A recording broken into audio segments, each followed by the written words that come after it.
Morning all. तो आज का मेरा टॉपिक है एस्किमो जनजाति। जैसे कि हम जानते हैं विश्व में अनेक जनजातियां पाई जाती हैं। जनजाति क्या होता है, कोई बता सकता है?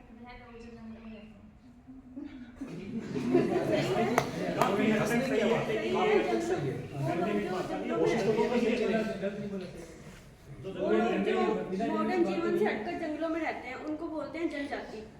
तो उसी जनजाति एक विश्व की मुख्य जनजाति है एस्किमो जनजाति। तो एस्किमो का अर्थ है, एस्किमो का जो शब्द है उसका अर्थ ही होता है कच्चा मांस खाने वाले लोग। एस्किमो जनजाति का निवास क्षेत्र अगर हम देखें तो एस्किमो जनजाति रहती है ऐसे क्षेत्रों में जहाँ का तापमान निम्न होता है और जहाँ पे बर्फीली हवाएं चलती हैं, जैसे कि ग्रीनलैंड हो गया, अलास्का हो गया, उत्तरी अमेरिका के उत्तरी पूर्वी क्षेत्र हो गए, साइबेरिया हो गया। इन क्षेत्रों में ये जो जनजाति होती है निवास करती है। अगर हम इनकी शारीरिक संरचना के बारे में देखें तो इनकी शारीरिक संरचना कैसी होती है? इनके जो गाल होते हैं वो गोल होते हैं, इनका रंग जो होता है वो भूरा होता है, हल्का पीलापन लिए हुए होता है, इनके दांत पूरे सफ़ेद होते हैं और मजबूत होते हैं, और इनका जो शरीर होता है वो बेढंगा होता है, मतलब कोई ढंग नहीं होता है इनके शरीर का, अजीब सा होता है इनका शरीर। फिर आती है इनकी चारित्रिक विशेषताएं।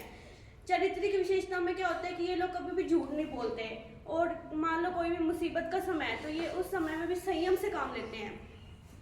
और इसके अलावा ये जो लोग होते हैं ये हमेशा मतलब हंसमुख रहते हैं, प्रसन्नचित रहते हैं ये लोग। इसके बाद आता है अखेट। इनका जो पूरी अर्थव्यवस्था होती है इनका जो जीविका पोषण होता है वो पूरा अखेट पर निर्भर करता है, क्योंकि ये पूरी तरह से प्रकृति पर निर्भर होते हैं। तो ये शिकार करके अपना जीवन यापन करते हैं। फिर शिकार भी इनके दो तरह के होते हैं। एक तो ये शीतकाल में अलग तरह से शिकार करते हैं, इनकी विधि अलग होती है, और ग्रीष्म काल में इनकी विधि शिकार करने की अलग होती है। शीतकाल में तो इनकी दो विधियां होती है शिकार करने की, एक तो होती है ईतुपरक, एक होती है माऊपाग। माऊपाग विधि में क्या होता है कि जैसे शीतकाल में क्या होता है, जो पानी होता है वो बिल्कुल जम जाता है, तो ये लोग क्या करते हैं, इनमें से एक आदमी होता है वो क्या करता है, जो बर्फ होती है उसके ऊपर क्या करता है, गोल छिद्र बना देता है। गोल छिद्र बनाने के बाद वो वहाँ पे खड़ा हो जाता है, और जब एक सील मछली होती है, जब तक वो मछली जो होती है वो जब सांस लेने के लिए फिर वो आएगी ऊपर सांस लेने के लिए, तो जैसे वो मछली उस छिद्र से ऊपर मुंह निकालती है सांस लेने के लिए, तो उसके पास एक यंत्र होता है हार्पून नाम का। तो वो हार्पून नामक यंत्र से उस मछली पे वार करता है, और जो मछली होती है फिर वो मर जाती है और उसका शिकार कर लेता है। इसको तो बोलते हैं माऊपाग। इसके अलावा एक विधि होती है ईतुपरक। जो ईतुपरक विधि होती है उसमें क्या करते हैं, ये दो छिद्र बना देते हैं, और मतलब जो पहला व्यक्ति होता है वो यंत्र लेके मतलब तैयार रहता है, जो दूसरा व्यक्ति होता है वो उसको इशारा करता है कि अब मछली आ रही है। तो जैसे वो मछली आती है दूसरे छिद्र की तरफ तो वो उस पर अटैक करता है और उसका शिकार कर लेता है। इसी तरह से इनके घर की अगर हम बात करें तो इनके जो घर होते हैं वो भी शीतकाल में अलग होते हैं और ग्रीष्म काल में अलग होते हैं।